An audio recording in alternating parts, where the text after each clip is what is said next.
সঠিকভাবে তথ্য সামনে আনা সম্ভব হয় তাহলে এনআরসি বা সিএ এর বিরোধিতা কেন? যদি সঠিকভাবে তথ্যগুলো সামনে আনা সম্ভব হয়, সেটার যদি পদ্ধতি থাকে, সেটা যদি সরলীকরণ করা সম্ভব হয়, তাহলে পরে বিরোধিতা কেন?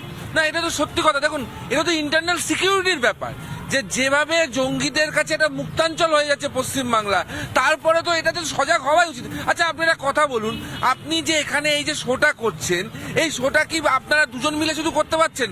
আপনাদের চ্যানেলে বসে থাকা একটা টিম আছে যারা আপনাদের হেল্প করছে, আপনাদের চ্যানেলের হায়ার ম্যানেজমেন্ট আছে যারা হয়তো আজকের এই টপিকটা ঠিক করে দিচ্ছে। তাহলে আপনি কি করে ভাবছেন এই জালি পাসপোর্ট, এই মানে আন্তঃরাষ্ট্রীয় একটা চক্র এই কজনে মিলে চালিয়েছিল? আজকে শুধু এই কজনকে দোষ দিলে হবে? তার মানে একটা বৃহত্তর একটা ষড়যন্ত্র ছিল। আর এখানে বসে থাকা সরকার কিছু জানতো না? এখানকার রাজ্য পুলিশ এতদিন ধরে কি করছিল? কিছু জানতো না। দেশের মানবাধিকার নিয়ে কাজ করছেন মিস্টার আশিস গুপ্তা। উনি বলছেন যে ভারত সরকার, উনি কে? হিউম্যান রাইটস ডিপার্টমেন্টের একজন পদস্থ কর্মচারী, পদস্থ আধিকারিক। আমাকে বলতে দিন আগে। উনি বলছেন ভারত সরকারের হাতে, ভারত সরকারের তৎকালীন মন্ত্রী বলেছেন 1 কোটি বলে দিচ্ছি, নাম বলবো, 1 কোটি 20 লাখ অনুপ্রবেশ ঘটেছে। উনি বলছেন ভারত সরকারের হাতে যদি সত্যিকারের নথি থাকতো, সত্যিকারের আমি তৃণমূলের ওয়েবসাইট নয়, এটা তৃণমূলের ওয়েবসাইট নয়। নিজেদের মধ্যে যদি গ্যাপ বাড়ান তাহলে ভালো হয়। এবার বলুন, ভারত সরকারের হাতে যদি সত্যি নথি থাকতো, তাহলে বাংলাদেশের সঙ্গে একাধিক আলোচনায় এই বিষয়টা তোলা হতো। কারণ ভারত সরকারের কাছে কোনো ডকুমেন্ট নেই। হাসিনা সরকারের পতনের পর জঙ্গি কার্যকলাপ লাগাতার বেড়েছে। হাসিনার সরকারের পতনের পর জঙ্গি কার্যকলাপ লাগাতার বেড়েছে। মোহাম্মদ ইউনূস অন্তর্বর্তীকালীন সরকারের উপদেষ্টা হিসাবে যখন নিজে দায়িত্বভার গ্রহণ করেছেন, তারপর থেকে একের পর এক জঙ্গি ছাড়া হয়েছে। এবং সব থেকে বড় চাঞ্চল্যকর তথ্য যে এই জঙ্গিদের সাথে কোথাও না কোথাও গিয়ে এই বাংলার একটা লিঙ্ক পাওয়া যাচ্ছে। তারই মধ্যে প্রায় 100 জন, কম করে 100 জন, আমি সংখ্যাটা বলছি তার কারণ গোয়েন্দা সূত্রে এখনো পর্যন্ত তেমনই তথ্য সামনে আসছে।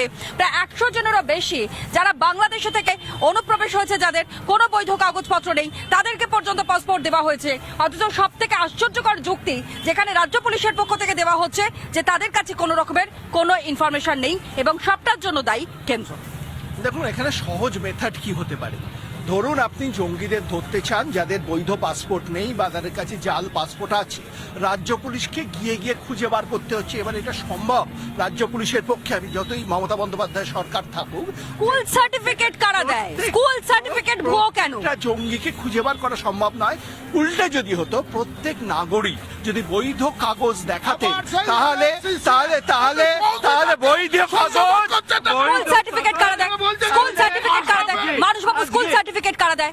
জন্মের শংসাপত্র কারা দেয়?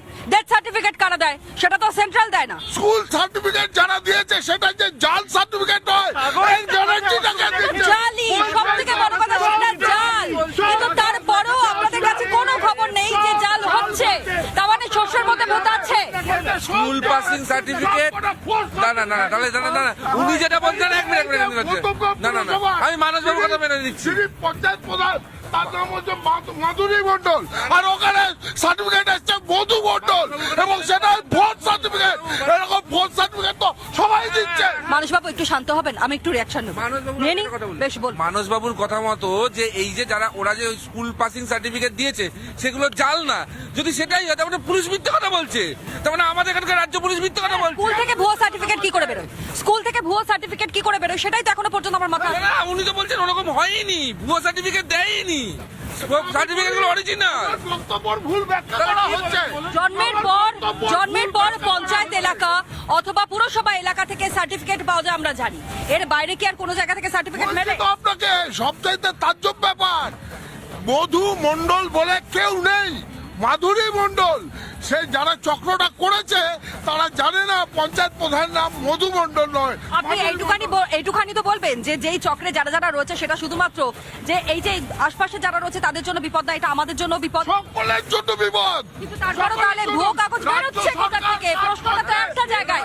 এরপরও এই ভুয়ো কাগজগুলো কি করে বেরোচ্ছে? যারা এখানে উপস্থিত রয়েছে, আমি একবার কথা বলবার চেষ্টা করি, অনেকে এখানে রয়েছেন, ভুয়ো জাল পাসপোর্ট পাওয়া যাচ্ছে। অদ্ভুত লাগছে না বিষয়গুলো শুনে? অবশ্যই।